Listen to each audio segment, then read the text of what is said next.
Yes breaking news చూస్తున్నాం. నార్సింగి అప్పా junction వద్ద తీవ్ర ఉద్రిక్తత నెలకొంది. పోలీసు నిర్బంధాలు, అణచివేత చర్యల మధ్య వికారాబాద్ జిల్లా పరిగి రైతుల వద్దకు మాజీ మంత్రి హరీష్ రావు బయలుదేరారు. ఇక మాజీ మంత్రులు సబితా ఇంద్రారెడ్డి, ఎర్రబల్లి దయాకర్ రావు, మాజీ ఎమ్మెల్యేలు ఇంకా ఆల వెంకటేశ్వరరెడ్డి ఇంకా దివాకర్ రావు, మాజీ చైర్మన్ ఎర్రోల్ల దయాకర్ రావుతో కలిసి ఆయనైతే పరిగికి బయలుదేరారు. మరి ఈ క్రమంలో మార్గ మధ్యలో అప్పా జంక్షన్ వద్దనైతే వారిని పోలీసులు అడ్డుకున్నట్లు తెలుస్తోంది.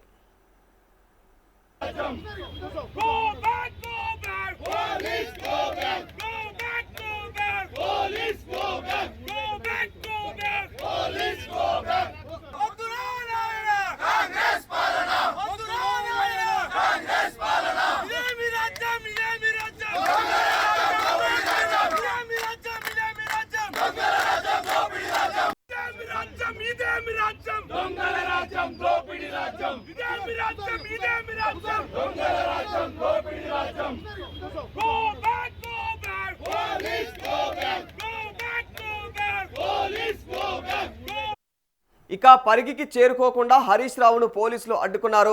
హరీష్ రావు కాన్వాయ్ ముందుకు వెళ్లకుండా లారీలను రోడ్డుకు అడ్డంగా అయితే పెట్టినట్టు తెలుస్తుంది. మరి రైతులకు భరోసాగా వెళ్తున్నటువంటి హరీష్ రావును అరెస్టు చేసేందుకైతే వాళ్ళు పోలీసులు అయితే యత్నించారు. అయితే పోలీసుల తీరును బీఆర్ఎస్ శ్రేణులు అయితే తీవ్రంగానే వ్యతిరేకిస్తూ ఉన్నాయి. ఈ క్రమంలో పోలీసులు బీఆర్ఎస్ నాయకుల మధ్య అయితే తీవ్ర వాగ్వాదం నెలకొంది. బీఆర్ఎస్ శ్రేణులు రోడ్డు పైన బైఠాయించి ఆందోళన కూడా చేపట్టారు. మరి దీంతో అప్పా జంక్షన్ మధ్య అయితే ఉద్రిక్త వాతావరణం నెలకొంది.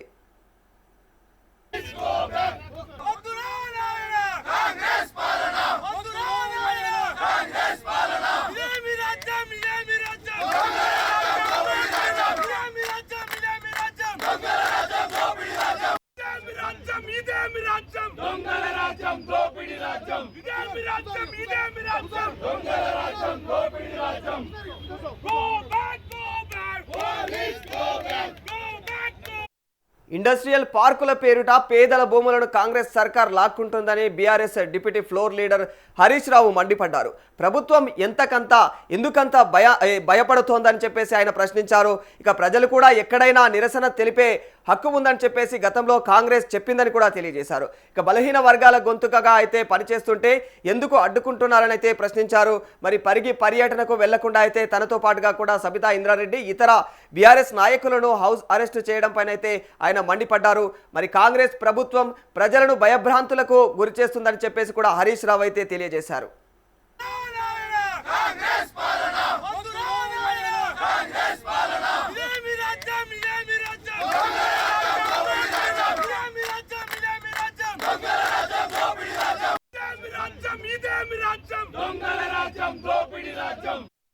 మరి కాల్లాపూర్ దగ్గర ఇవాళ ఒక మీటింగ్ కూడా పెట్టుకున్నామని హరీష్ రావు తెలియజేశారు.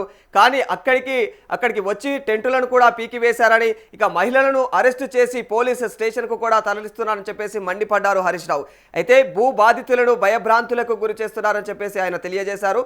మరి బీఆర్ఎస్ నాయకులను ముందస్తు అరెస్టులు చేయడం ఏంటని చెప్పేసి కూడా ప్రశ్నించారు. ఇక మమ్మల్ని అడ్డుకున్నా కూడా తప్పకుండా కాల్లాపూర్ వెళ్తామని చెప్పేసి హరీష్ రావు స్పష్టం చేశారు. మా పోరాటం ఆగదు, రైతుల గొంతుకగా అయితే మారతామని చెప్పి తెలియజేశారు.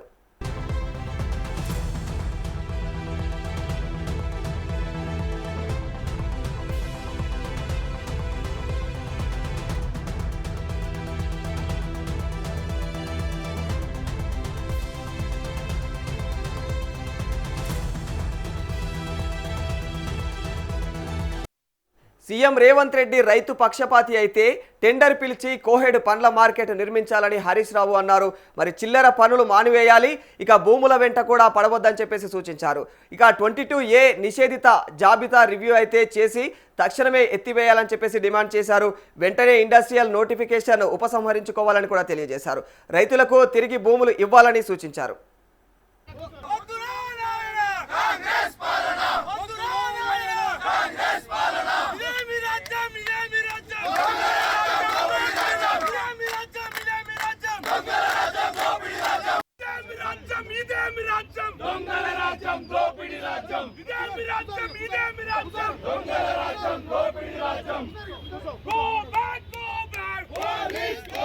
పచ్చటి భూములపైన ఎందుకు పడ్డారని సీఎం రేవంత్ రెడ్డిపై అయితే హరీష్ రావు మండిపడ్డారు.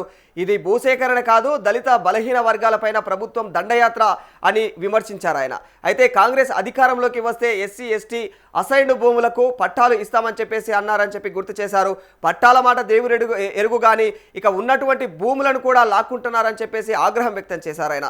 2 ఏళ్లలో ఇండస్ట్రీల పేరుతో అయితే 10,000 ఎకరాలు లాక్కున్నారని చెప్పేసి తెలియజేశారు.